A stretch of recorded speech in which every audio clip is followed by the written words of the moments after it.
Oh, no, you're good.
And welcome to another exciting episode of The Energy That are actually Love Lives Rock Show. Riding through the unknown. That's all right. Sorry, guys. I'm a little, in full transparency, I'm still in a little fan mode here. So I'll calm down and collect myself. But I am so blessed and so excited to bring on the show the one, the only Journey to Truth podcast duo, Tyler Kiwala and Aaron Kuhn. Welcome, gentlemen. Well, thank you for having us. And that was an amazing intro, by the way. It was awesome. And you kicked it off. An amazing intro. You kicked it off with Cahokia. I saw that's pretty cool. And in full transparency, when I was talking to my cousin that did that, I was like, man, I want to talk about Cahokia. I have nobody yet, but he came up with that, and I was like, oh, that is so cool. And then when you guys said you're going to come on, I was like, oh, they are so going to love that part. Yeah. Yeah, it's like Cahokia right there at the beginning. Yeah, that was an epic intro. Yeah. So what guys got you started into Journey to Truth? Tyler, you want to go first? The awakening, my personal awakening, obviously led me to Aaron at a conference in Colorado, and that's where we both realized that we were from the same town, St. Louis, Missouri. Yeah. And it wasn't very long after that we met up for lunch when Aaron was back through town because he was living in Kansas at the time. And we had some lunch, and Aaron had the idea for a podcast, and I was like, why not? Sure. I mean, I had no expectations, didn't think it would amount to anything. It was just like more for fun, because we wanted to do something. And I mean, in a nutshell, like there's a lot more to it, but in a nutshell, that's how it happened. And then we just hit the ground running, and it was effortless. Like we didn't have to force it. The universe just kind of took the wheel, and it became this well-oiled machine that, when you're doing something right, whenever it just kind of falls into your lap, and it just like, we were just like steering it, right? But it was already built somehow. Like the universe had it ready for us. It was weird. And, it turned into so much more now. We're doing conferences, which we have one coming up in May, and the documentaries, the Cahokia Mounds documentary that you watched. We're doing webinars now. We just built a brand new website. We're kind of just taking that step up and seeing what happens. So we're, Aaron, you can expand on that if you'd like. But yeah, so we met at, Tyler said, the conference in Colorado. It was in 2018. It was called Dimensions of Disclosure. And the whole reason I went to, it was kind of like the sequel to the conference the year before called Eclipse of Disclosure in 2017, which was in the Mount Shasta area. And it was kind of like Corey Good's like a team or whatever at the time kind of like put it on. And so he was like kind of like the main speaker, and there was like Laura Eisenhower was a speaker at that, and A.R. Isley, Michael Sala, Clifford Mahooty, a bunch of amazing speakers. And that was my first conference ever, was that one in 2017. And it totally changed my life. And I was just like, I have to, if they're going to keep doing these, I have to go every year, you know? And I thought it would just be in the same spot though. And they moved it to Loveland, Colorado the next year and called it Dimensions of Disclosure. So because there was no more Eclipse. So they had to change the name. And Tyler was there with his dad, and I went on a hike with them. They were like, hey, we're going on a hike. You want to go? I was like, sure. Just on the property of the ranch. It was at like this ranch, and found out we all lived in St. Louis. Total synchronicity, you know? I was like, what? No way. So, yeah, like Tyler said, I was actually living in Kansas at the time. Shortly after that, though, I moved back to St. Louis.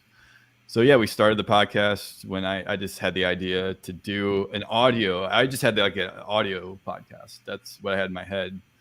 And I was just thinking like, you know, iTunes podcast or whatever, like audio only, whatever. But I didn't know how to set all that up at the time. I looked into it and it was really confusing. I didn't know. So I'm like, screw it, let's just make a YouTube channel. So that's why it started on YouTube. And then eventually we figured out how to do the audio podcast a little bit later on. But yeah, it was just through people I had met, through some of the speakers and different people that Tyler and I had both met at conferences that we had been to at that point. We just messaged them. We're like, hey, like we just decided to do it once a week. We're like, we'll message people to ask to be a guest, and we'll try to have on as many people as we can. But we weren't expecting like every week to get somebody, but that's pretty much what it ended up being. And like Tyler said, it was like the universe just supported us since day one, and it just was very slowly building at first. But then once we hit about the year mark is when it really, I felt like, started to really take off, and like somehow the word was like really getting out there about us, and people were, next thing you know, like over half the time people are messaging us to be on the show rather than us having to seek out people, you know, which is mind blowing to think that would ever happen. And next thing you know, then we're doing our own conferences. Like Tyler and I started getting invited to conferences to do like something, you know. We did like we call it Experiencers Lounge at a conference in late 2020 or summer of 2020, and then we did that at like a few other conferences. We got invited to do that, and then we started putting on our own conferences. We did the first one in May of 2022, called the Speaker Space Conference, and was Speaker Space Program themed. And that was such a huge hit that, you know, people were like, you guys got to do this, you know, next year. And then, so we did another one last year. Now we're doing our third one here in a couple months. And now we're doing documentaries and webinars and all kinds of stuff. And it's pretty mind blowing to think that we would ever be doing all of this stuff. Like, just like starting the podcast as a thing for fun, just as like an outlet to like get our thoughts out and have cool people on, you know. We never in a million years thought we'd be here 5 years later, but here we are, and the universe is still supporting it. And, you know, I think we're on our mission. And I'm writing a book right now. Tyler, I know you're in the process of writing a book that you'll have out at some point. And yeah, we're doing a lot of stuff. So it's a lot of fun, and it's the biggest blessing ever. How do you guys find the time? Well, it's a good question. It's a good question. That's a really good question. We, you know, especially since we started doing the webinars, the researching for the webinars is like a full-time job, especially the extent that we cover the topics, you know.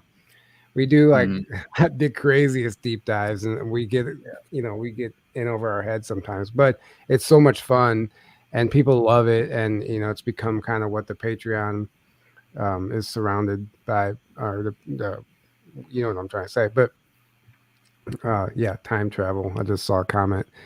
At the time, it's basically like we had to quit. I quit my full-time job in 2019, I think. 2020. 2020, yeah, 2020. Of July 17th of 2020, actually. The exact day. Yeah. So I quit, and it was amazing what happened, all the opportunities that showed up. It was a very scary leap of faith for me, but I knew I wasn't supposed to be doing commercial construction, union construction anymore. It's just as corrupt as the government. I mean, it's horrible in a lot of ways, but so that freed up a lot of time for me. And we basically, at first, we really didn't need that much time. We were just recording one episode a week. But now, whenever we're now that it's become full time, you just had to commit. We had to go all in. It's either you half-ass it or you go all in, and we went all in, and that's what you see now. And we're constantly working behind the scenes, and it's kind of nice creating our own hours, though, because if I want to work at 11 o'clock on a Saturday night and just sit at my computer and do stuff, I can, or I can do it any time of day. But it's very nice being able to create your own schedule. So I just you just make it work. But like I said, whenever you're doing the right thing, it's kind of effortless, and it just you find a way, and it's a lot of fun. And I'm curious because, one, I'm curious what got you to do the documentary on Cahokia and bring to light all of that. But also, who is like the main, or are you guys equal on going, hey, we should deep dive and do a show about this topic, or hey, did you hear about this topic? I'd say that part's equal. It's pretty equal. We're pretty much interested in the same stuff. I mean, that's what. So people ask us, like, are you guys actually friends, or are you just partners? And we text every single day. Like, no, we're friends. Like stupid memes, jokes, and everything, but also sending each other interviews and constantly working together. And I think that's what makes it work. It's not just like something where like you're forced to go to work and you got to do this and you're not phoning it in. It's actually. It's still a passion project. Yeah, there's 0% of any like, oh, I'm just doing this because this is now my job, or I'm not actually interested in this topic, but Tyler is, so I'm going to go. No, there's like none of that. It's literally everything you see us talk about or see us present, and generally people we have on the show, everything they're talking, like it's stuff we're actually fully interested in and fully believe in. And that's why we're doing it. We're only doing it because we actually fully believe in this stuff and are fully interested, and we want to help this awakening that's going on, help get this stuff out there. And we're not doing it for the money. We're not doing it for popularity or any other reason that we get accused of, just like everyone else, who you get to a certain level and a lot of people will throw those, oh, you're just, but no, like since day one, we've only been doing this because we're passionate about all of this stuff. And to be honest, I think it shows. Find the truth and get the truth out. Yeah, I think it shows, and that's why you guys are as popular as you are, is because you're authentic. And it's not oh yeah, we're doing this because it's the popular topic of the day. So we're going to cover that to keep with everybody else's. Actually, we don't cover the popular topics. If you really pay attention, like if there's a lot of stuff that's trending and people are into, and then we'll be throwing out an episode about like healing or spirituality, and it's just like flying under the radar, getting like not so many views because people want to be wild and enamored, and they want to like updates about all the current events, which we could focus on that. But honestly, like how is that serving people? Yeah, it's like instant gratification, but we want something. We're trying to put out content that you can go back and watch 5 years later, and it's still going to be just as valuable as today. So that's kind of the goal. Like that's my mindset whenever we put out new episodes and content. I want it to stand the test of time. And when we do the current event episodes, they'll get all the traction. They'll get more traction out of the gate, but that's it. No one's going back and watching those again.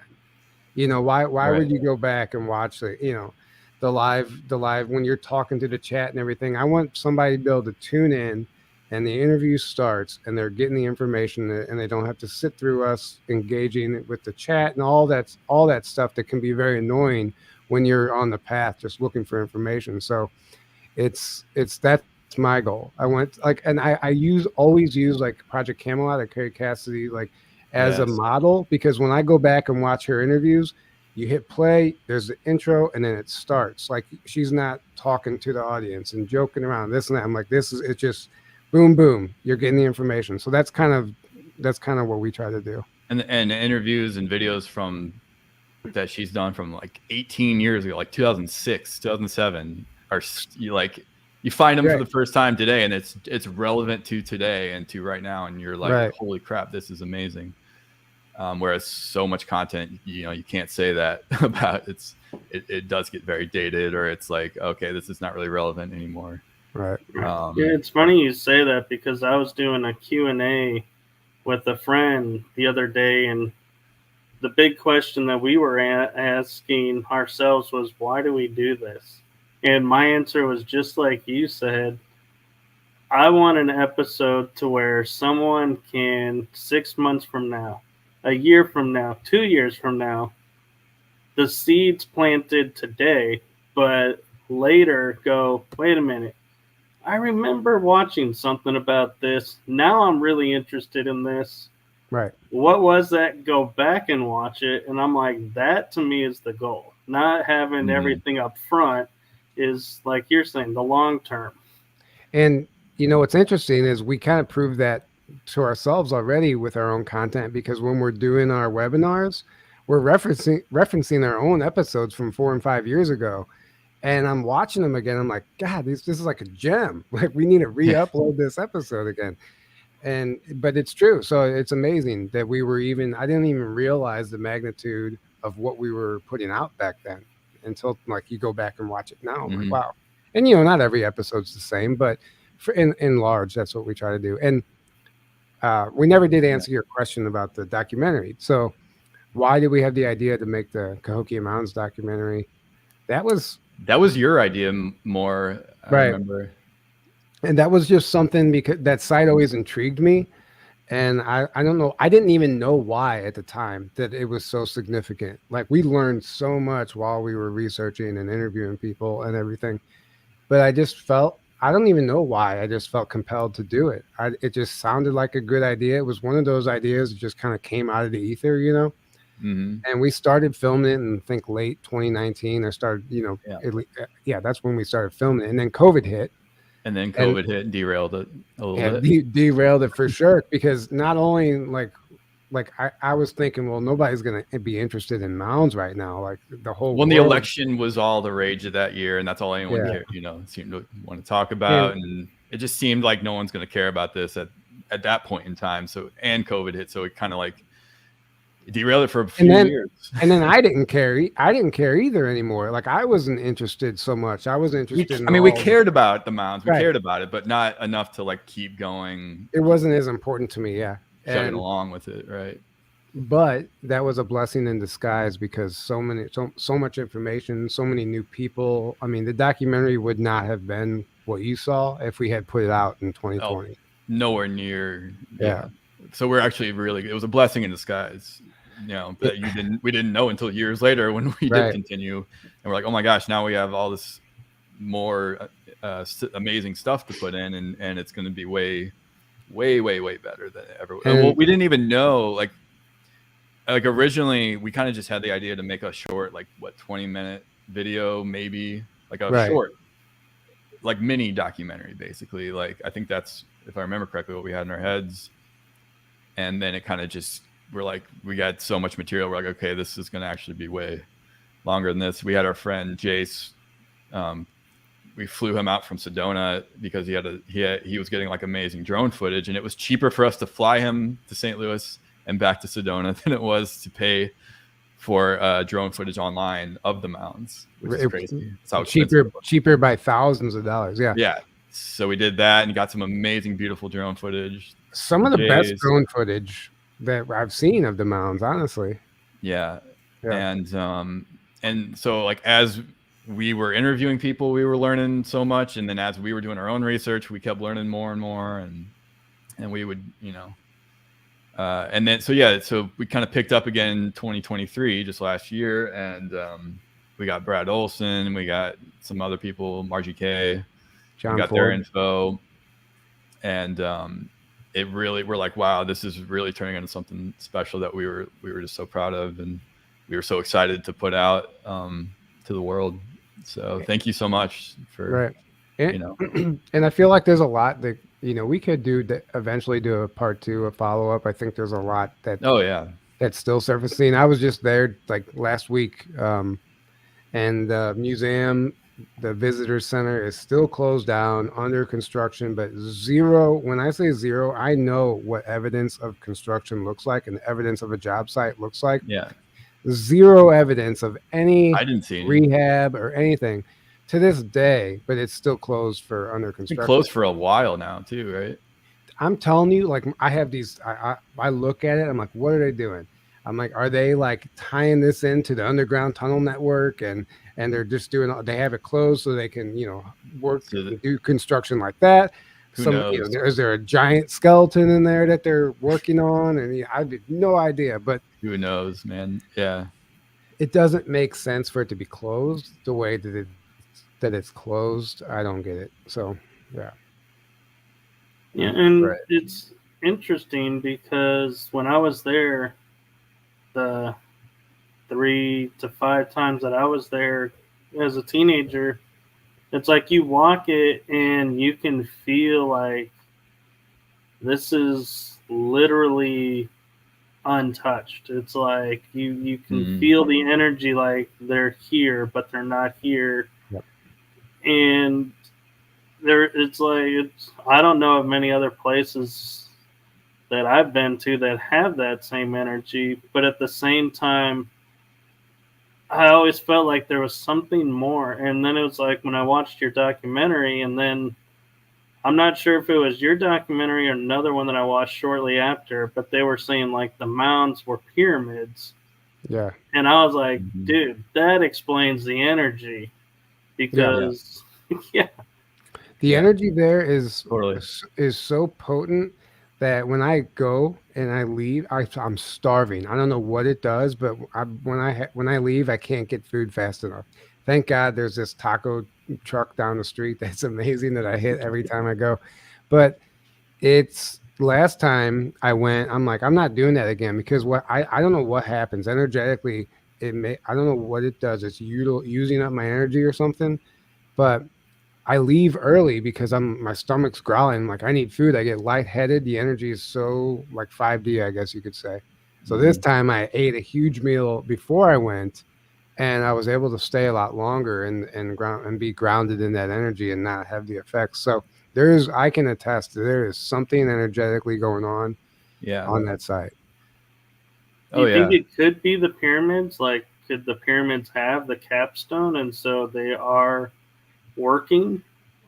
Well, mounds, to me, in the research I've done, they're a type of pyramid. It just doesn't go all the way up to a point. Or there's theories that maybe they used to have that on top and it got removed, but even just it being the flat mound, it's still harnessing energy. That shape alone is still a type of pyramid, and they're on ley lines. I mean, they're aligned with the stars. Yeah. So Cahokia from above, if you look at all the mounds, they're laid out in exactly the formation of the constellation Orion. It's identical. Like put a picture of Orion and then a picture of Cahokia from above. It's Orion. So, one, they had that knowledge they were able to do that with the mounds, and you can only see it from high above the Earth. So do the math there, right?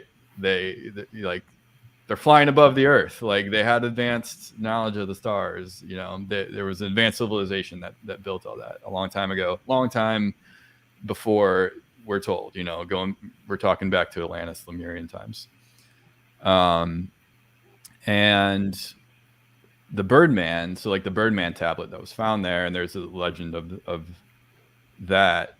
but they try to tell you, like the mainstream narrative, they try to tell you, it's their myth that, you know, they're celebrating the bird people as if it's, you know, they always try to tell you it's just a myth and that's just what they believe, but there's nothing to it. Well, it's like, no, they were actually people, they were interacting with these bird-like ETs a long time ago. And, you know, that turned into, you know, all the Native Americans tribes, you know, it's the same story. It's like they try to tell you their myths and legends, but it's actually, they were actually interacting with these beings. And that's why they drew them. That's why they carved them in stone. That's why they carved the Birdman tablet with the bird being. That's why they dressed up like them and did their rituals, because they were honoring those beings and they learned all these things from them. And so yeah, there's you know, Monk's Mound there, the huge one. It's called Monk's Mound. The base of it's bigger than the base of the Great Pyramid in Egypt. It shows you how big it is. And there's a 3-foot thick compacted granite under and the base of it that John Ford in their documentary is saying that the dirt on top of it weighs about as much as that granite weighs. And the closest you can quarry that granite is 90 miles away from that site. So they were able to do all that, you know, and they try to tell you they're just like digging dirt and millions of buckets of dirt, and, you know, and who knows, you know, the granite, like how long it would have taken them and how much effort. If, you know, it's like, to me, it's very obvious there was an advanced civilization that created all of that. And there's been supposedly things found inside of Monk's Mound, supposedly giant bones, supposedly some like ET technology. And people have remote viewed it, like Margie Kay has remote viewed it, others have remote viewed and seen lots of things inside of there that aren't supposed to exist. And yeah, so we, you know, as you dig into that site, you start more and more realizing the mainstream narrative is just a cover, because they don't want anyone looking into this stuff. They don't want anyone realizing there's way more going on in our reality than we've been told. You know, they want you to just believe what they tell you, move along, nothing to see here. But, you know, Cahokia is kind of a perfect little example of like anything you start digging into, you start getting into the truth, and it's, you can see like the stuff beneath the surface of what they tell you, and then you see, like, you start seeing the truth, you know. And it's like, well, now just use that, what we did with Cahokia, go to any other area, any other topic basically in the world, and it's the same thing. You start digging into it, and you got the mainstream narrative. It's got some truth in it, but it's mostly lies, right? It's mostly not. And then you start digging under that, and you start seeing the truth, and it starts making sense of why they tell you what they tell you, as opposed to what's the reality, because they don't want us knowing that there's more beings than just humans in the universe. And it's, you know, they'll tell you, oh yeah, they are, but they're, you know, they're so far away and we'll never interact with them, blah, blah, blah. They've never been here. There's no evidence, and there's like mountains of evidence, you know, and they're still here, and they've been here the whole time. We've been so yeah, it's just, to me, it's like I'm really proud of the documentary, because it's like, I really feel like if we can show that documentary, you know, somebody that isn't really into this stuff. Oh no, they don't. Dude. Yeah, we reached like, when we were on YouTube. It was in the algorithm when people typed in Cahokia Mounds, and all the normies, we were getting like hate comments because people were rejecting it. Yeah, for people like, that aren't open are like that. It'll plant the seeds, but people like it's amazing the people that were rejecting it and like this is blasphemy, this is ridiculous. It like, triggers their programming, right? Yeah, and they think that they think that our documentary was disrespectful to Native Americans because we're giving the giants credit for building them instead of the Native Americans. I'm like, what is this mindset? It's hilarious. Yeah, or it was built by Native Americans when they had the advanced technology a long time ago, you know, or beings that were more advanced from many thousands of years ago. We're not necessarily saying it was giants, but we're saying there were giants most likely there at some point, because there were skeletons found and stuff like that. But right. And not just Ethiopia, but all of the mounds all over North America. There's been many giant skeletons found. I was just thinking of something that I've seen on some show where it was a race of giants, but to interact with mankind, they shrank themselves so that they could walk amongst. And so, as you guys were talking about the giants being there and the Native Americans, I was like, well, how do we know the Native Americans at one time weren't giants? Yeah. And as a giant built it and shrank over time. And what we know as Native Americans are not the original Native Americans. It's possible. Well, yeah, that's interesting. And the whole Tartaria theory suggests that Native Americans are actually just descendants from Mongolia. And they're originally from that part of the world, and they came here, and they weren't actually native to the Americas. Like they actually came from somewhere else as well at one point. It's just a theory, right? But there is some evidence that might suggest that at least in some cases that might be the case. Right, because I mean, I was talking. I don't know if you know of George Mitrovich, but when I was talking with him, he was saying one of the reasons why the Mississippi River is on the back of Phoenician coins is because they had colonized America and were taking the bronze in the Bronze Age out of America back to their homes. And so it's like, yeah, when you think about that, and they're like, that's why you find those tools, is they were like, you know, they went from bronze to the next age. So it's like, well, we don't need this anymore. Right. Just leave it, move away, gets buried through time, and then people discover and go, oh, hey, somebody was here 100 years ago because look at the equipment. And it's like, well, equipment could be thousands of years old, but then we have to admit, even the Native Americans weren't the first ones here. Right. Not by a long shot. Yeah. Exactly. Oh, yeah. There's been Egyptian stuff found in Illinois, and we talk about that in the documentary. And obviously in the Grand Canyon, you know, a lot of us heard about that, and all over North America. So they were, and it all dates back to like 2,000 years plus, you know, ago. Right. So clearly there was, and obviously the Vikings were here, and there were a lot of other civilizations, even the last like 2,000 years, well before that were advanced, well before, you know, Christopher Columbus and we started coming over here. But the Smithsonian, you know, they created this policy that, nope, that's all BS. And if we find any evidence that supports that narrative, we're going to throw it out and consider it illegitimate because we say so.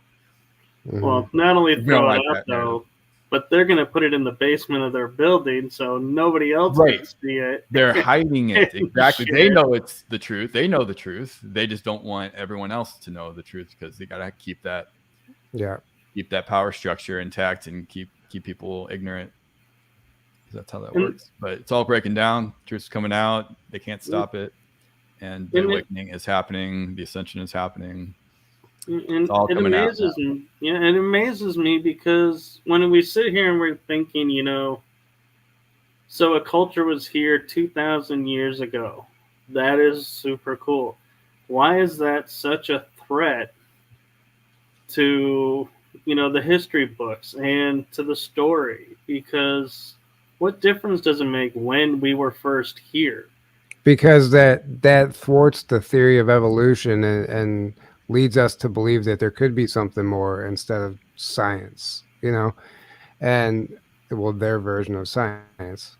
Because if you know, they want you to believe that we evolved from monkeys and there's nothing else out there and we're like the rarest thing possible in the entire universe and there might be life, you know, we understand that. We've all seen Ancient Aliens. We don't need to repeat it, but in my opinion, that's it. And you know, if you can trick people into believing that there is no really real purpose and significance and no afterlife and no reincarnation, you can easily manipulate people with fear because they think this is the only shot that they have, and if they die, that's it. So, you know, that's why that's how they trick you. Yeah, they don't want you expanding your consciousness or realizing there's way more than you're told. So they want you to only believe what you're told, and what you're told is like this little tiny speck of like not only what is out there in the universe or to reality, but what they want you to believe what you are is your body, and that's it. Or they either want you believing that, so that's like the atheist, which is a religion, by the way. Atheism is a religion. That's a whole other topic. They want you in that box, and all you just think the 5 sense reality is all there is. My body is all I am. There was nothing before I was born, and there's nothing when I die. Or they want you in a religion box where you're giving your power away to some external god, where you think you're disconnected from. You think you're disconnected from all that is, and you think you're only living this life for something after the life, and then it's just that forever. And your choices in this finite amount of time determine, you know, which doesn't make any sense. And that's like, how does the soul evolve with it? It doesn't make any sense, you know. Or that a loving God would punish someone for all eternity because they didn't believe the right thing or do the right thing. It just doesn't, you know. But what does that do? It keeps people small, keeps people in fear. Both atheism and that keep people in fear, small, powerless, and subservient to the system, and believing everything they're told by whatever system and within. You know, they give you choices within the matrix, and they don't care which one you choose as long as you're choosing one of them. But the second you step outside and you start thinking for yourself, you start connecting to your inner guidance system and your soul and your intuition and your heart space, and living from that, and not believing everything you're told, not believing in authority just because some perceived authority tells you something that it must be true. Like you start actually becoming a sovereign being. That's when you're a threat, and that's when you start getting attacked or censored or slandered, you know, because they don't want people becoming free sovereign beings. But that's what's happening, because we're in that time on the planet right now where, you know, those energies are coming back and the awakening is happening, and they can't stop it. So all they're doing now, they know it's game over. They know it's checkmate. Like, that's happening. All they can do is try to take as many people down with them on their like negative timeline, or in the lower realm, however you want to look at it. And I think the jab, you know, I'm not going to say the word here, but, you know, I'm talking about agenda. Right. Part of that, because that's one of the things they're censoring the most heavily. That's one of the things they're pushing the most heavily, if not the most, if not the top of the list. So that's clearly a huge part of that agenda, and what they're desperate to do right now is to take as many people down with them as they can. Even though they can't stop the awakening, they can't stop the ascension. They're just trying to, you know, they're like, well, if we can't burn it all down and we can't stop it, we're going to just take as many people with us as we can and hope we can keep feeding off of them for as long as possible, you know. So that's what's happening right now. Yeah, and I think evidence of that too was, if you remember, I think it was it 2020, 2021, we got to tear statues down because they represent this or that. And everybody was buying into the narrative, but all the statues they were taking down, half of the statues didn't fit the narrative. And they were like, nope, we still got to take it down. It's like, why? It's like, if you remember, they were like, well, we have to take down Robert E. Lee because he's a Confederate. He was a slave. Then they were taking down abolitionists. And it's like, wait, you do realize an abolitionist fought against slavery. Well, we still got to take it down because it represents this. I was like, no, well, your narrative lost water. And that was more, those were more trigger events, in my opinion, than, you know, they were symbolic, but they were to enrage the public. They wanted to want you constantly enraged about things that don't matter. Constantly in that state of fight or flight, fear, anger, triggering, you know, the whole woke everything. They want you constantly in that state. You're constantly giving your power away, you know, because you think, I'm gonna go be enraged about this thing and go yell about it and fight this thing. but it's because someone else told you to do it. It's not because you genuinely, authentically came to those conclusions yourself, because the only way you're susceptible to that in the first place is if you're completely, in my opinion, if you're very disconnected from your soul in the first place. And, right. you know, when they got you there and they keep you in those cycles, they're feeding off your energy. You're being used. The Matrix, come on, the Matrix documentary. The Matrix was a documentary, right? They're using you as a human battery, and they got to keep you in fear, keep you in anger, sadness, depression, guilt, shame, all the low vibrational. It's just all those are just different manifestations of low vibrations and that energy. And you're a battery for the dark forces, basically the lower entities who are really behind the cabal and the Illuminati and the reptilians and all of it. They're the archons, as they've been called, like in the Gnosticism. They're essentially just feeding off of your energy because you're doing it, but you're being played. You don't realize it. So it's about waking up, really. It's about waking up to be like, wait a second, who am I really? Why am I doing these things? Why do I believe these things? Why am I doing something? Why am I doing this just because so-and-so says to do it, or says it's the right thing, or says to be angry about this thing or hate this thing? It's like, you got to wake up and take your power back, wake up to who you really are. Figure out, like, wait a second, what if there's more than just this 5 sense reality? What if I do have a soul? What if ETs and life other than human beings do exist? And what do they know? Like, what are they saying? Like, because that's another reason they don't want us to know about ETs, because then we're going to want to know wait a second, what are those guys? Why are we listening to the governments and you guys as supposed authorities when these guys are way more advanced and way more evolved, you know, or at least in this lifetime? Let's listen to them. What are they going to say? You know, or they don't want you realizing, because that's way outside the box they want to keep you in.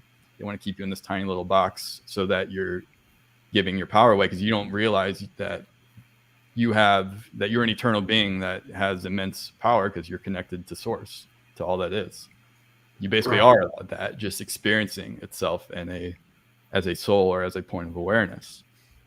You know, David Icke gets really into all that, which is why I love David Icke so much, even though I disagree with a few things he says, but he has the overall picture down. I mean, he's got it.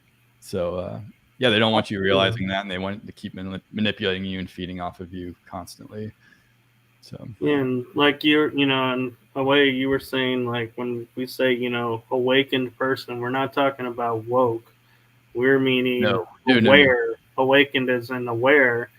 And one of the things I like to do when I'm looking at, you know, what YouTube to watch or, you know, who to look at is who's buying into the narrative, feeding the narrative, and who is going, okay, yes, they want you to look here, but let's look here and see what they don't want you to see.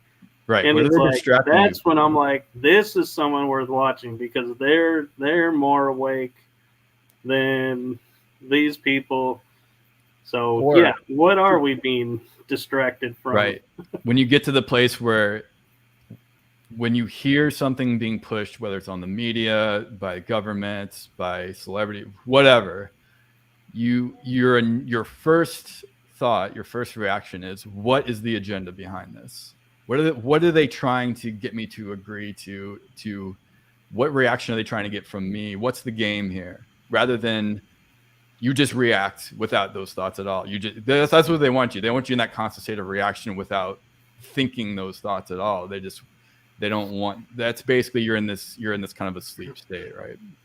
Where you're just programmed, and then you're reacting from those programs. Programmed, reacting from the program. Program, reacting from.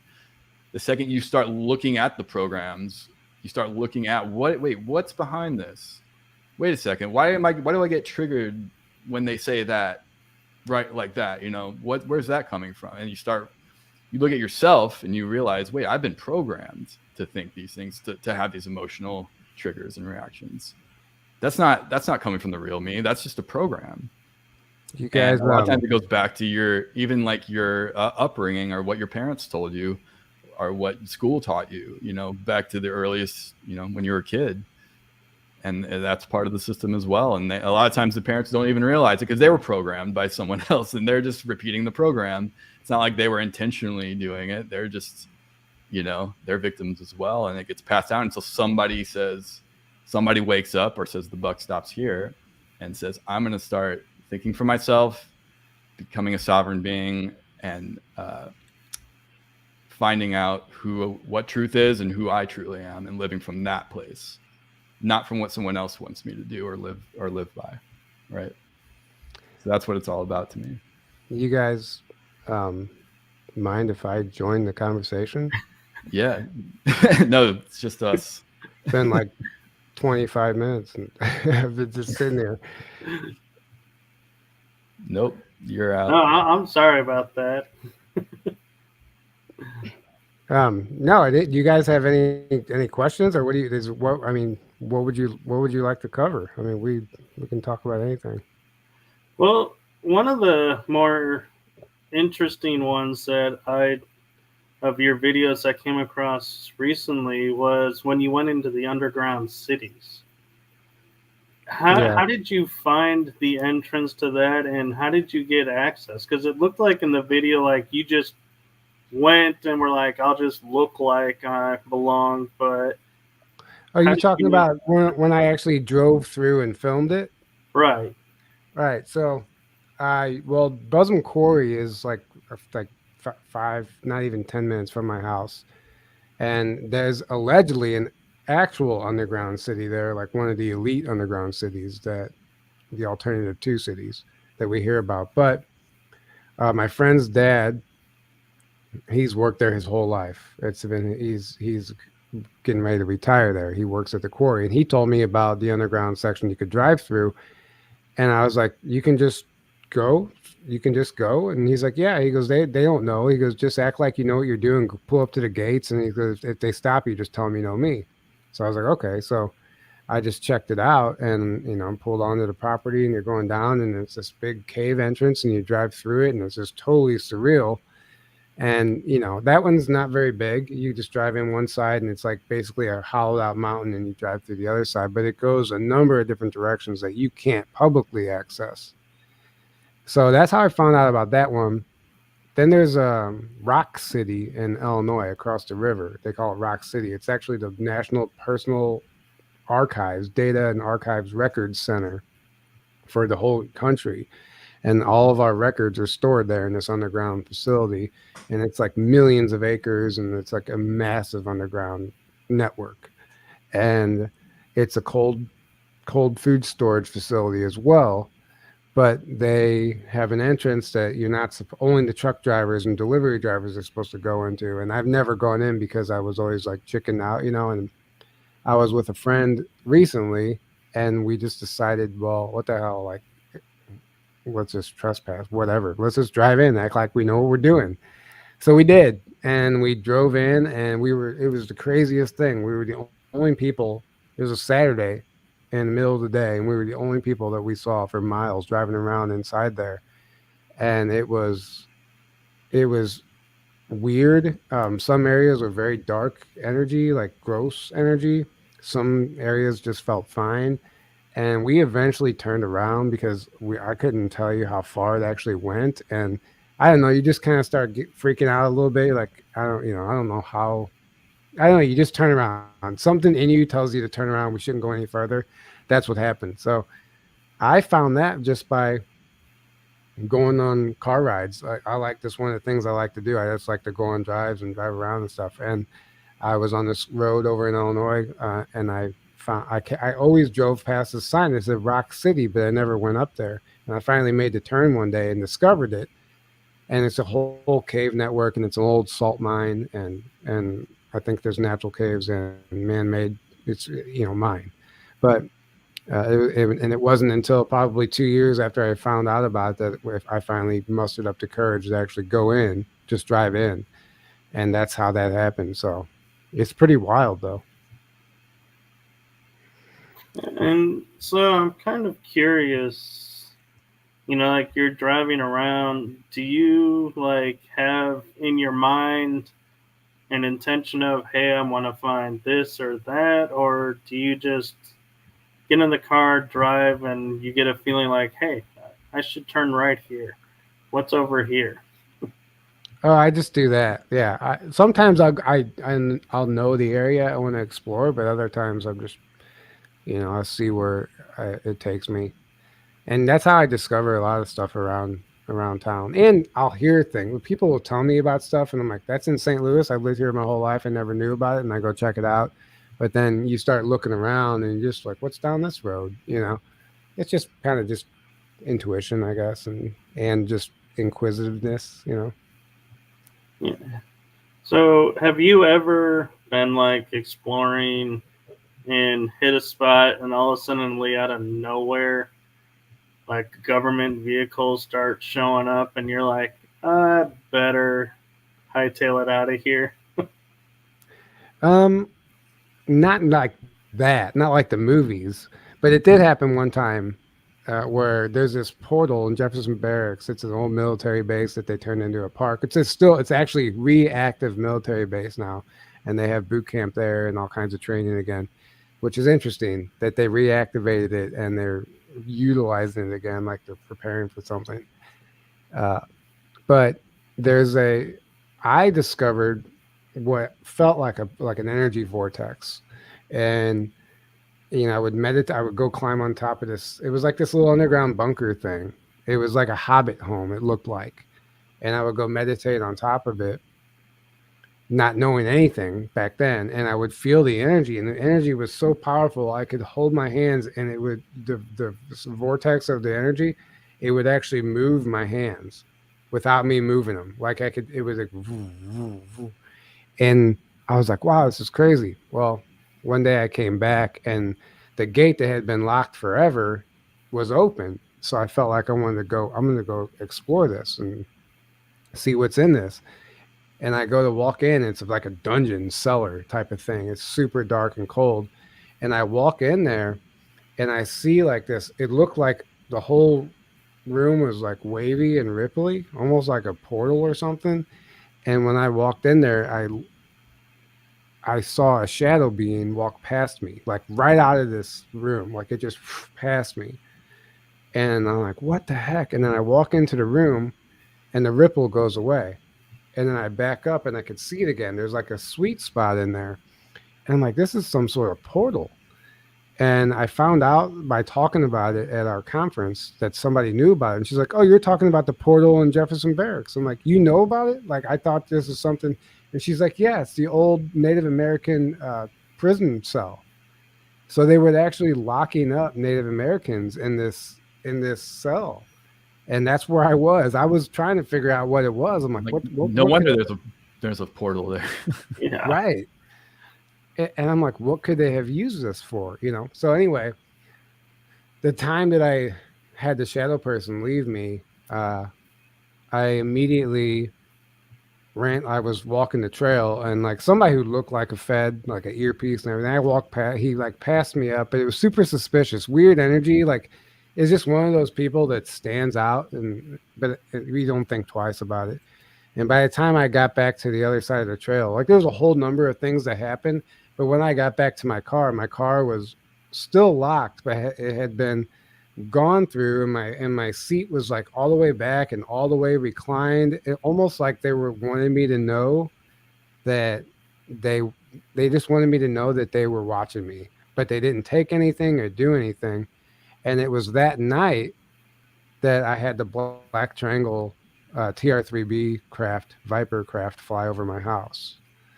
So it was a weird thing. Like I discovered this portal on this military base, and like had this shadow being, and like a series of events happened after that. So that's about the only time anything like that's ever happened. Well, not really. There's another time too, but. Well, what's interesting is you talk about walking up to the portal, and it like you couldn't see it or activate it, but then when you backed away, you could see it again.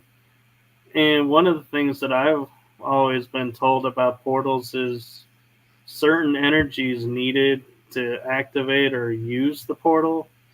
And so, I'm wondering if that's why you, when you walked up, weren't in the right space, maybe, or energy-wise. and the portal was like, hey, wrong energy, shut down. And then when you backed up, it's like, okay, it was like a reset going, okay, next, if the person's ready who's supposed to, we're here. All I know is any psychic channeler, anybody I've had a session with, like who's tapped into me visiting that area, that they've told me to stop going there. They said it's a negative portal. It is not like it is dark beings using it. But we did go back there and try to cleanse it, clear it, seal it up. We did a whole thing. I don't know if it worked, but we did put our intention into that. I was with a little group of people, so who knows? Well, and that also brings to light when, we talk about, being protected and, we're kept safe from certain things, that maybe, that's the other reason why the portal didn't work for you, was there was a benevolent energy there that said, nope, close it. He's not going to this dark place. We need him. So you are kept from it. Maybe. I wasn't trying to go through any portal. I was just exploring, right? And I came to the conclusion, if I hadn't seen that shadow person, like seen something, I would have like, this is a weird place, vortex energy. But like that, I came to the conclusion, like, this is a portal and somebody just walked past me. And it's so crazy because that gate is open now. I still go check it out periodically. And Aaron, you've seen this, like when you've been here, like this cell goes nowhere. Like it's a path that goes into an empty room. Yeah. And there is human foot traffic. I mean, it is active, like recent. Like a well-worn path. We're like, a well-worn path. So somebody is going in and out, like people, I swear, are using that in the middle of the night or whenever. And you can't be in the park at night. And the one time that I even tried to stay there past dark, the park rangers are there immediately, kicking you out. So interesting. Yeah. That is interesting because, one, why would security be so tight on just an empty building? That, I mean, I'd understand if there was like a hole in the floor that went down to a well and you don't want someone falling in it. So, you're going to keep guards on it to keep people safe. But if it's just a room that you walk in and walk out of, there's no real reason to put such heavy security on it. Well, JB Park in general, we're pretty sure there's a lot going on there that doesn't meet the eye. Let's just say, right. We're pretty sure. I mean, it's a military base. It's a military, yeah. So, and there's a crazy history, and potentially was actually part of the Cahokia Mound site. Like I think Cahokia was way bigger than we realized. Yeah, on the Missouri side, there used to be a bunch of mounds on the Missouri side that were all leveled to build St. Louis. There's only one left, right, on the Missouri side? Well, one known mound, sure, but I have a theory that in JB Cemetery, the crazy large cemetery that has all the World War II veterans and their families, it has a mound. One, like the original part of the cemetery looks like a mound, and there's a statue on top of it. That's right, yeah. And Ross Ben, the guy I referenced in the documentary, he talked about in the early mounds what they would do in the cemeteries. They would put a statue at the top of it would be a mound, and they would bury the mounds with burial mounds, and at the top they would put a statue, and that statue was supposed to represent the commander-in-chief of the Army of the Dead, because they believed in the Army of the Dead, that these souls were still fighting the spiritual war after they transitioned. And the statue they chose to put on top of the mound would be the commander-in-chief of that army, which is really interesting, in my opinion. And if you go around at certain mound sites, that's very true all over the country. There's statues on top of them, unless they've been knocked down. But so I have a theory that mound was actually once part of the Cahokia site. Right. And going back to, like Aaron was saying, some of the mounds have been destroyed to build the city. One of the moments that I thought was really like hit my heartstrings was when you went to that spot to where it said this was a mound and the brick walk, and you're like, and this was like so decrepit looking, and you go, and we went back and we cleaned it up, and I was like, that hit my heartstrings that you guys would go back, clean that up.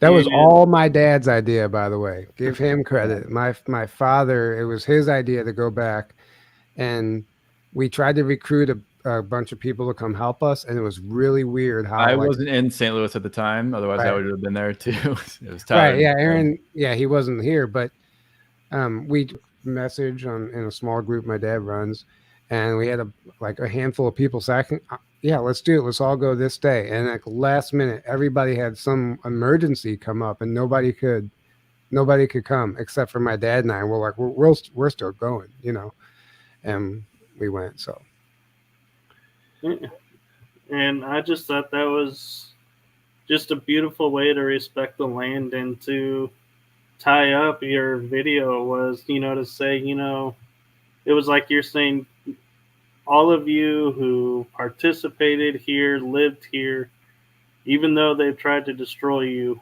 we're not going to let you be forgotten. We're going to tell your story. Yeah, I mean, that's kind of was the goal with the documentary. And that's why Clifford Mahooty was added. And we put the highlight reel of him at the end, because even though it didn't all pertain to the documentary, it's still, he's sharing star knowledge, a way of life that's all but forgotten. And I feel like we're just carrying on his legacy and as part of that. Yeah. Yep. So we've reached the hour. Are you guys good to go a little bit longer, or do you have somewhere to be? We can go a little longer if you want. Okay. So I'm wondering, and this is something that piqued my interest when talking about like Cahokia, how it lines up with the Orion star constellation. Do you view the fact that so many sites all over the world match up to not only Orion but other star nations, that there was a culture that was more centrally located that was feeding everybody this information, and that we were kind of like one society in a way versus all these individual societies, and they just happen to build things to match these? Aaron, you can take that one if you'd like. Yeah, I mean, it depends on if you want to go back to like Atlantis times and Lemurian times. Yeah, there were it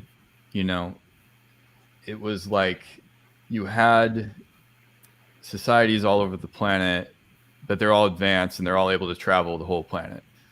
And in my opinion, that's why and the pyramid technology, for example, was a known. They all knew about the pyramid technology, and that's why you see it on every continent. They're on every continent on the planet. But certain continents, they'll be like more like step pyramids, like in Mexico and Central America, and then over in Asia as well. But then in Egypt, you have the more those types of pyramids, and then it's the Bosnian pyramids. They're on every continent. They're in South America. They're now finding them in Antarctica, which clearly was a tropical area at one point before it shifted, when there was clearly like a pole shift, because they're finding all kinds of stuff there that proves that. But yeah, you see the evidence of that just all over the place, that there were advanced civilizations well before we're told that the earliest like real civilization started was like the Sumerians, and Mesopotamia, and like the Sumerians and stuff. And the Tartaria tablets predate that, and that's right. That's even mainstream now, like that alone recognized. Right. Yeah. We're told that, right? And that was like, they're like, oh yeah, 7,000 years ago is the earliest. Except then here comes Göbekli Tepe, which dates back to at least 10,000 years, but probably even older than that. But they dated it to 10,000 years ago, which disproves, that's 3,000 years before we're told the very earliest civilization. and that was buried like way underground. They excavated this whole intricate, crazy thing. And there's all kinds of, there's all kinds of stuff in there that clearly there was an advanced civilization that built that, and so that now you're in Atlantis times, and the pyramids and the Sphinx, they're like, Graham Hancock and Robert Bauval and all these, and Jonathan West and all these guys, they got into all how Egypt was way older than we're told and all the proofs of that. But the same can be said for like the mounds, in my opinion, like the Cahokia Mounds and the Serpent Mound and all the mounds in North America, and like the Sage Wall in Montana and all these things like in our own country here. And Chaco Canyon, like they're way, way, way older, thousands and thousands of years old. And they were built by advanced civilizations that, they had contact with people on the other side of the planet because they were advanced. They were more advanced than we are today. And we're supposed to be the peak of civilization. Well, that's a complete lie. Like, we're way behind of where they were 10,000 plus years ago. And then clearly there was some kind of cataclysm that wiped not everything, but wiped out. Civilizations had to go underground. Many probably went off planet. Many died, obviously. But, it's clear that like Egypt, what just pops out of nowhere was what was like a leftover remnant of Atlantis technology and Atlantis, civilization, which many of that was already there from those times. But then they kind of came back and restarted it, That reminds me, Aaron, of the Thea Uba prophecy, and which is an amazing book. But they talk about the advanced civilizations being global, the ancient civilizations being advanced and global, and they actually had craft like UFOs, what we would call UFOs. They had craft that they would traverse the planet, and they had foreknowledge of a coming cataclysm. And they left in their craft. So there's no evidence that they were zooming around the planet on the craft, because that's where they went. They literally either went underground or the ones that inner Earth. When we say underground, we mean like inner Earth. Inner Earth, or they literally left in their craft or whatever that looked like. But it talks about them having craft, and they had outposts all over the planet, and they were it was the same civilization dispersed. It was a global civilization. That's why all of the structures look the same, but there's subtleties, there's subtle differences, because each one takes on their own. It's just like now, like every country takes on their own ways. Right. And so, Tyler, I'm curious, I'm going to throw this question to you. In your opinion, talking about like outposts and like we would say bases for cultures is how we're around. Do you think the Nazca lines and those glyphs that could only be seen from above, could that be like remnants of like saying, here's where one of the outposts was? And so it was like border markers, maybe? Yeah, we actually covered that at the end of our Hollow Earth webinar. And from that book, the Lost City of Manoa, or whatever the book's actually called, that's not technically published, and it's not published in English. But at the end, they talk about the Nazca lines and down there in Peru actually being one of the Atlantean outposts that exist in another dimension, essentially. It's like still there, meaning like it never went anywhere, but it's out of phase from our reality, right? And the Nazca lines were actually intentionally put as, you could say, border lines, markers, but it's some sort of a boundary, energetic boundary. I don't understand it exactly, but it definitely has something to do with what you just said, like along those lines, some sort of energetic boundary, borders, a marker. But that exact area, I think if you were frequency specific and you knew the right location, you could probably enter that realm and even visit those people. That's what the whole book of Manoa talks about. Wow, that's really cool. And I wish I could find that book, because that would be an interesting book to read. And I wish you could too. It's not available in English, or it's only available in Spanish, and I don't even know where to get a copy. I was forwarded a PDF in confidence that I wouldn't share it, and luckily Aaron and I were, blessed to be able to read it. But unless they decide to ever finally put it out in English, publish it. Right. There's like some warring between publishers or some disagreement or something. I don't know. Well, I'll just have to go back and watch the episode. Yeah, exactly. Yeah. Now, I'm curious both your guys' opinions of, because we have, like you were saying, step pyramids, we have smooth pyramids, and we've now found the Egyptian pyramids are 8-sided versus 4-sided. Mm-hmm. Yep. And all different cultures have different design of the pyramid, but I feel like still are doing the same thing. Do you think the design is just like ancient culture saying, hey, this is Lyrian versus, hey, this could be this star culture versus, oh, this is this ET culture? Or is it basically because Egypt was sand, it's smooth, versus step? Even though there are some step pyramids in Egypt, they're not as frequent. I mean, I think that you could just compare that to today, and you go to every continent on the planet, and you'll find a house, and you'll be like, oh, well, some sort of bipedal humanoid built this home, and they're the same on every continent, but they all look different. Everybody adds their own flair because based on where they came from and their ancestral lineage and their bloodlines, and they put it's their culture in their structures. And I think that's just what we're looking at with the pyramids. We're talking about some advanced beings, but they all have different bloodlines. Even they might all be a very same race, but they come from different places, just like humans. Like I think it's one and the same. Yep, right.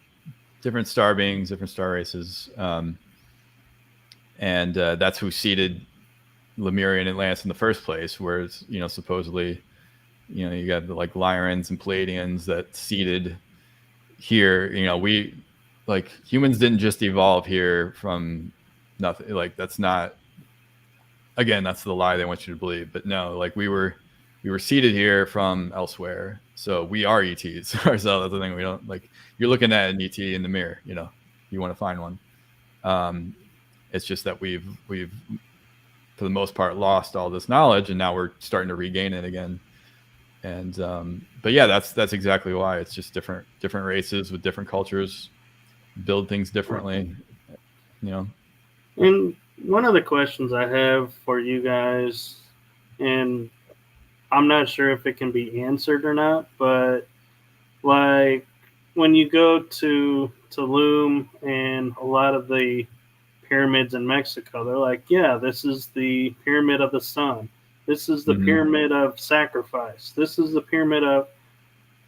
Why do you think we needed to like put out saying, instead of saying here's a pyramid, go, oh, well, this is a pyramid of sacrifice. Yeah, this is the pyramid of the sun. How do we know? They had to give it a narrative. I guess they would know by reading whatever the hieroglyphs or whatever language that they could translate, right? But that's their. I mean, who knows if that's even accurate? The way we're deciphering these hieroglyphs, like is that correct? We don't know. I think also they feel like they need to give this thing a story to fit the narrative, so people don't. Once you provide somebody with an explanation, they try to fit everything into that explanation now instead of thinking outside of that. And that's kind of where we are now, like everything Aaron said earlier. Yeah, so you think you already have the truth, so it shuts you off from exploring on your own. Right. You're given a packaged truth that they hope you just accept, and then you stop looking, right? And it doesn't mean that maybe the early researchers intentionally maybe they weren't intentionally putting out misinformation, Right. but based on their level of awareness and understanding, the conclusions that they came to somehow were agreed upon by enough people and became the common narrative that were eventually made it into our textbooks. But that doesn't mean that they were right at all, you know. And it's like, all of a sudden you say like, oh, this is a sacrificial mound, and it's like that's their favorite thing ever. Yeah. At every ancient site all over the planet, it's why does it always have to be sacrifice? It's just like, it's like that's all they know. They have these certain puzzle pieces to work with, so they have to, even though they don't really fit, they make them fit, and they're like, yeah, this must have been the sacrificial pyramid, this must have been the ball court, this must have been this, and yeah, okay, that makes sense, but they're not thinking maybe it was something completely different. Maybe they were using, maybe this was a machine. Maybe they were using this as a technology. Maybe this was a beautiful place. Maybe they weren't sacrificing people here. Maybe we have no idea what they were doing. And we need to step back and go back to the drawing board and just open our minds and and just realize that we just actually don't know. And we need to stop telling people that we do. I'm curious if you guys had seen the movie John Carter. Oh, yeah. Oh, great yeah. That's an old Disney movie, isn't it? Is it not Disney? That was a remake of the original, though, right? John Carter. John Carter is where he leaves his body due to a medallion and travels to Mars. Mars, yeah. Yeah. And as like you were saying, you know, we find all these bones near this pyramid, and so we're thinking sacrifice. Hey, these people are sacrificed. Maybe it was like, you know, with John Carter, where they sat on this table, they were put a medallion on, shipped it off to another place. Body's no longer needed, so they just discarded it. Discard piles, yeah. Yeah. I mean, it's entirely possible. That's exactly it. Like, how do we know? You know, and it's just, well, and supposedly there were also what you could call negative ETs or service to self races or regressive races, whatever term you want to use, that were playing God, you know, a long time ago when we were at a dumbed down level, because then, you know, now they can come in, they have all this advanced technology that it looks like magic to a race that is more primitive. Right, like the Stargate. And they can be like, look, we're God, worship us, and oh, you're going to have to sacrifice, you know, for us to keep, you know, so we'll protect you and we'll give you abundance and blah blah blah. So there was definitely a lot of ETs playing God, you know, getting, you know, that power, and there probably was sacrifice. Well. I'm not saying that there wasn't, but I don't probably think feeding dark entities through the sacrifice, through that, you know, those rituals as well. You know, there was definitely that going on too at a certain point. I think there was, but I don't think to the magnitude that like they try to sell us. Yeah, no. It doesn't explain everything. Here. Doesn't explain everything, right? Exactly. Yeah. Exactly. And one of the other things that I, you know, talking about the sacrifice was, like you mentioned, the ball court, and had some of the tribes like, you know, if you won, you were sacrificed. So I was like, where is the incentive really to win? Because your instinct to survive would trump your, hey, you know, I'm going to be the victor and I'm going to be this or that. Going, yeah, I win, I die. Where's my incentive to win? Right. Right. Well, it's interesting, like, because they admit that they had some sort of advanced building techniques that we can't explain, even though they try to. Well, no, they don't admit that. They try to explain it away. If we're going super mainstream, they try what they rely on us believing that these were very dumb, primitive people. Like, yeah, honestly.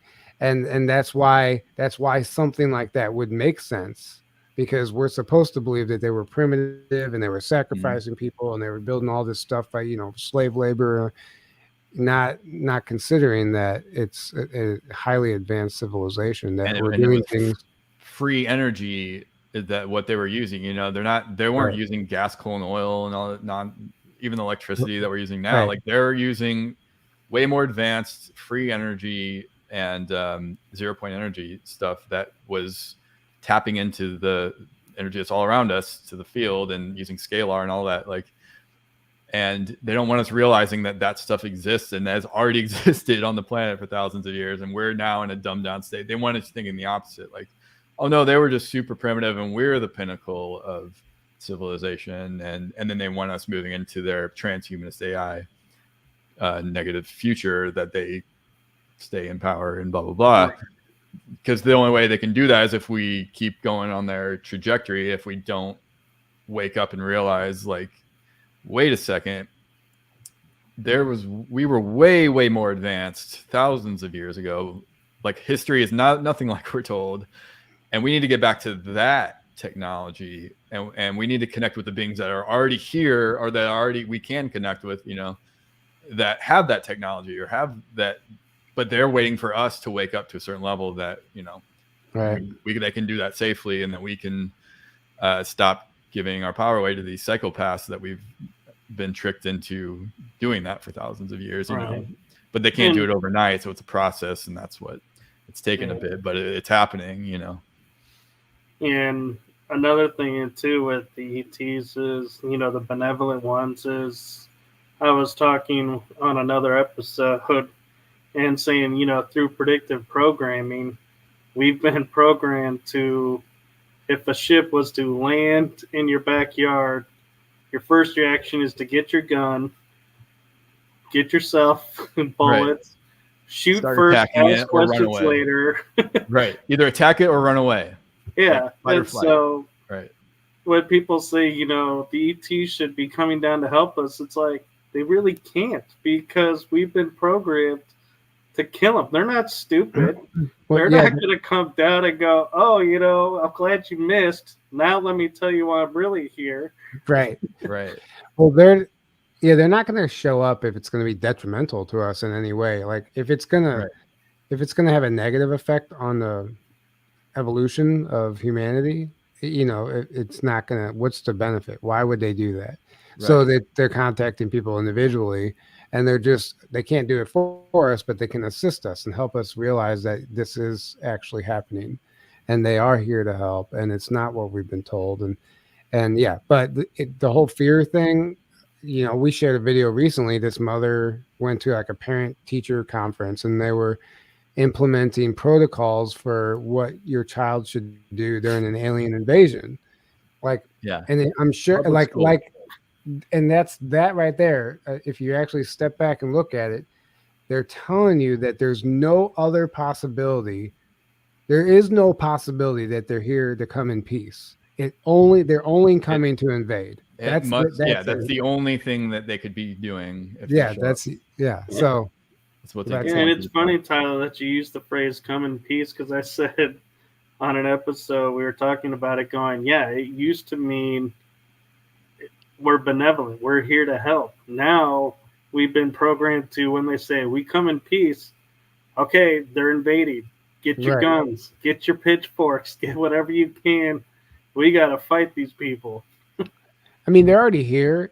I don't believe half of the videos I see online anyway, but the amount of UFO videos, if even a small percentage of them are real, that we see every day now, from mass sightings to one I saw today where a number of people were filming this craft over an airport that was, it felt real. I was like, this is a real sight. This is a real UFO. This is a real sight, and it's happened. That's the way I felt about it. Yeah. But it's happening everywhere. Like, they are here. They're showing up, and I think the government and all this mainstream UFO disclosure narrative bullshit, they're just trying to get ahead of something that they can't control. They don't have control of it, so they're trying to get ahead of it and give us whatever little bit of information that they can give us without telling on themselves, without telling everyone that they've been lying to us forever and they've been killing people to keep this a secret. So they have to tiptoe around and do it in this stupid, lame way that really just pisses people off, and whatever. They're just playing a game, but they know they have to play that game because the ETs are showing up. They've always been here, though. It's not like they left. They're making themselves visible. They're showing themselves more. Yeah, for the first time in a long, long time. And unfortunately, there were, you hear about the reptilians and the Greys and these negative races that unfortunately have been behind the scenes for a long, long time, working with the negative group that's been controlling the planet, as they're using them as their puppets, but they've been behind the scenes the whole time controlling them and doing their whole power game. And that's finally being exposed so that we can wake up and stop consenting to that, and because we're the ones feeding it, but they have to keep us asleep to keep feeding it. So we wake up, it's game over. And we have to raise our consciousness to a certain level. A certain number of us have to raise our consciousness to a certain level. The more that happens, the more that the benevolent ones can show up and start like walking among us and living among us. Because like you can make contact one-on-one yourself right now. But for one, if it's your mission to come here and do stuff here, that can actually be a distraction and end up being a negative thing. If you're like, oh, I want them to take me on their ship and take me away, it's like, well, no, because you made an agreement to come here to help on boots on the ground. So you need to be here and doing things like just show you're doing and waking people up. And two, the benevolent races respect free will. Like free will and freedom is like the highest thing, because without that you have nothing, right? Well, the negative ones, they just violate free will always. That's what they do, and that's what's been happening. And it's gone so far out of balance that like humanity, we needed some ET intervention and some divine intervention to help level the playing field so that we can even wake up and take our power back. So that's what's happening now. But like right now you can do a C5, or you can connect to your guides or your star family by meditating and just with your own consciousness. And a lot of times you do that and you'll see the ship show up or you'll, in your dreams, they like to do that in your dreams a lot because it's a lot less traumatic and a lot easier for them to contact you through the astral or through your dreams and things like that. So a lot of times it'll start out that way before you get any kind of physical, but it's possible to have physical contact right now, but they're going to do it more just on an individual level, because we still have this whole system still in place. It's going away, but it's still there, that like, they don't want the military being all, activated to start attacking or start martial law or like some kind of chaos. If they just show up en masse and like land, they're going to be like, oh, there's an alien invasion. We all need to, give up all your freedoms now. And we need to create the new world order. That's what they want. Right. So it's almost like they're trying to trigger that. But the benevolent ETs, they're way smarter. They know all their plans and their agendas. They're not gonna fall for that. But the deep state or the cabal, they are falling for traps, in my opinion, set for them. That's exposing and waking people up so that we stop. We're like, wait a second, what's going on here? Oh, I see these agendas playing out. Okay, now we're gonna take our power back. They are falling for the traps, because when you're operating in that frequency, you don't have the ability, you don't have the intuition to see the trap and to detect the deception. They're so one-track minded, they're so delusional, living in their own delusion, that they just walk right into it. I mean, it's hilarious. Yeah.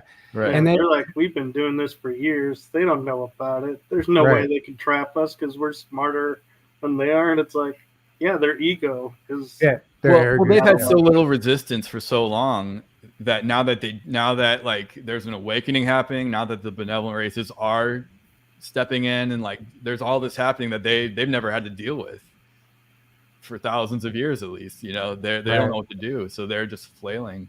And it's like never, what's the saying, like never interfere with an enemy when they're destroying themselves. Well, that's what they're doing. They don't know what to do, so they're exposing themselves left and right, and they're waking up people left and right. And in my opinion, that's the most important thing, is the awakening, because all we need to do is wake up to the power we already have, and wake up to the reality that's already here. It's already here. We just have to wake up to it. And once we do, it's game over. And once we hit a certain threshold, it's game over, and then we can start connecting on a more mass level with these beings that we're seeing all over our sky. Like the UFO sightings are off the charts right now. It's like they're just, that alone is getting people to realize, wait a second, there's other beings here. You know, they're flying around in the sky, like they're here. You know.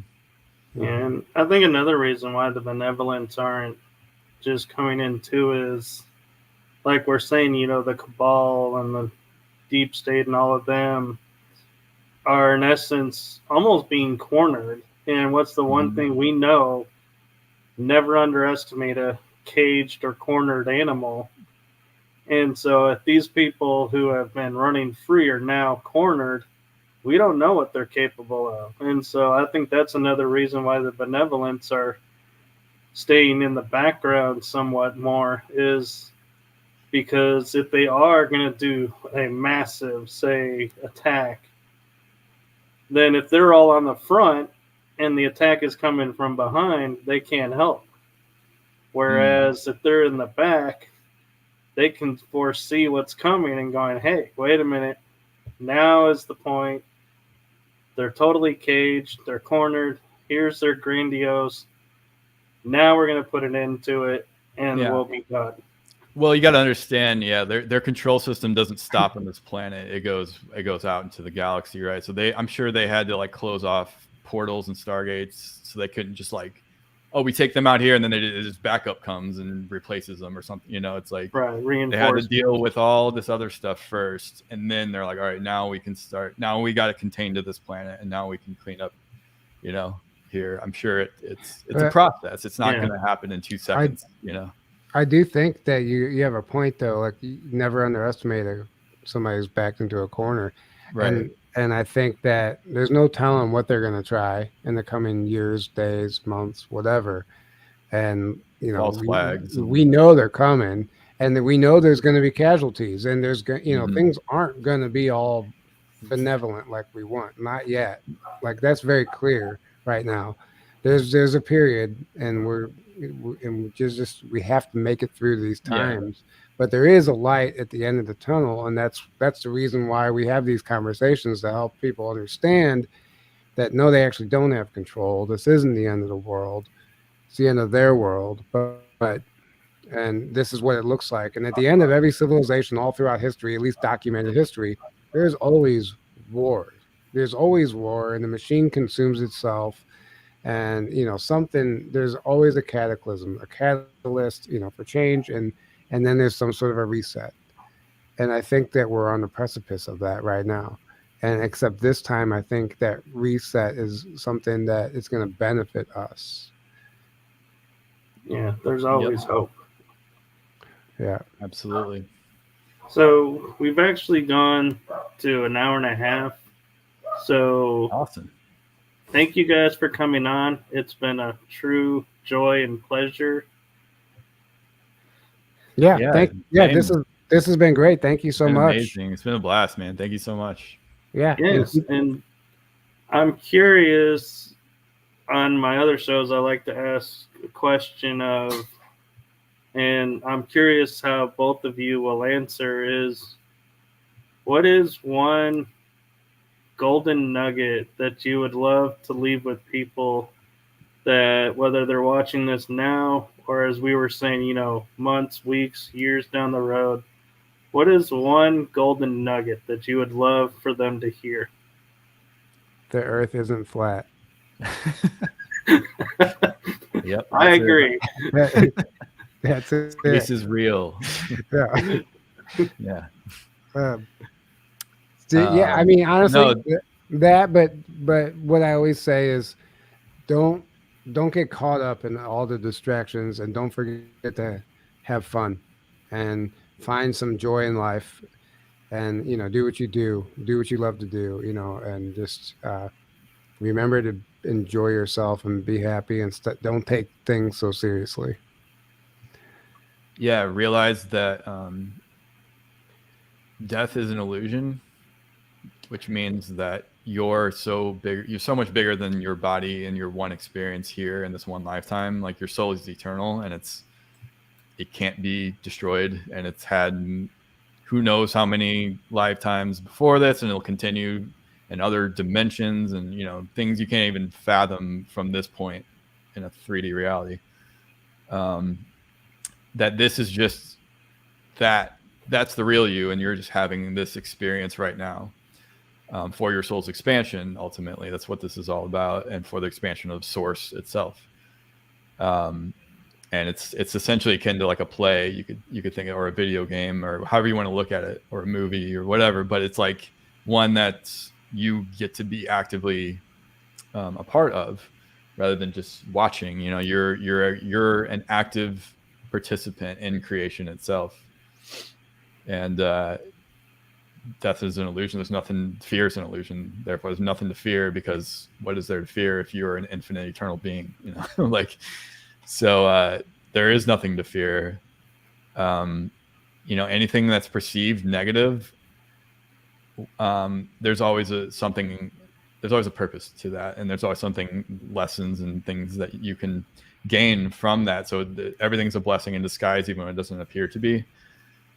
So yeah, just realize that, and man, it makes it way easier to not take everything so seriously, like Tyler said, and to live in joy, and to handle the rough times way easier, and, you know, be able to live in that space of love, that love frequency, because love doesn't have agendas. Love doesn't hate. Love doesn't have fear, right? Those are all illusions. Like when you're in the love frequency, that's it right there. You know, you're one with everything. So get to that space and live from that place as much as you can, as often as you can. And the more you do, the more you'll naturally just be at this higher vibration.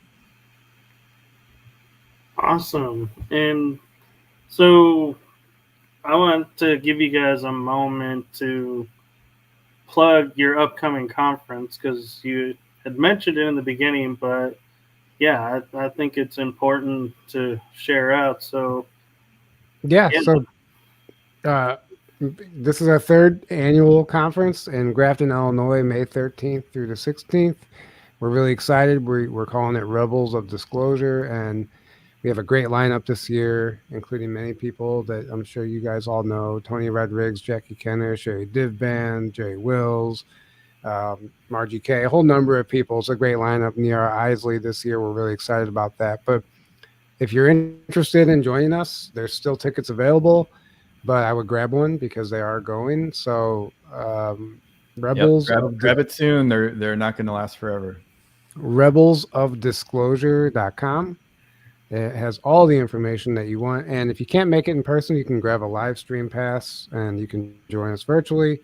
And there are day passes as well. So if you don't want to come for the whole event, you can just come for a single day or two, or whatever days you would like to join us.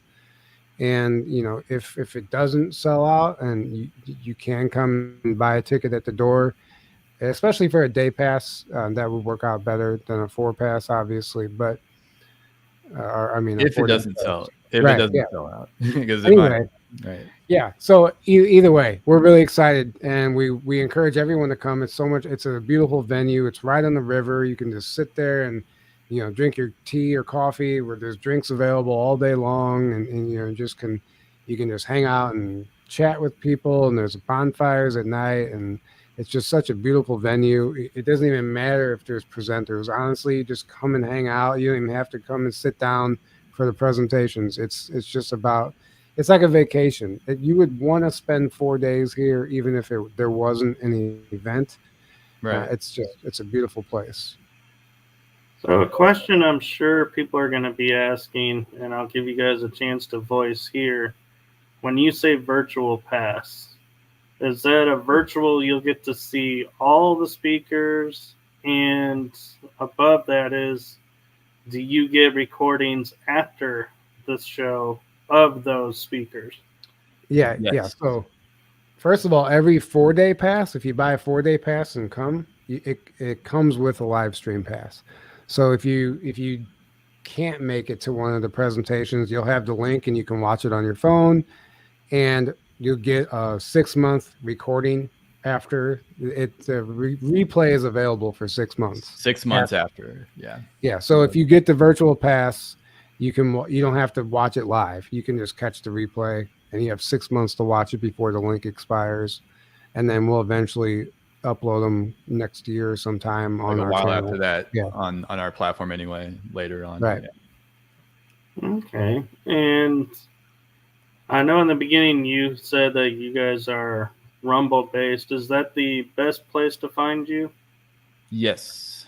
That and our brand new website, journey to truth.online, which encompasses everything we have to offer. So everything that we do, all of our affiliates, our Patreon, Rumble, all the platforms, everything, journey to truth.online has everything you would ever want to know about us and everything that we're up to. And we have an email list we encourage you to sign up for, because we're doing monthly newsletters now, and just updates. So if you want to stay up to date with everything we're doing, sign up for the email list, because that's a really cool feature that we're going to start having a lot of fun with. So, right. Did I get the address right? You did. Yep. Sweet.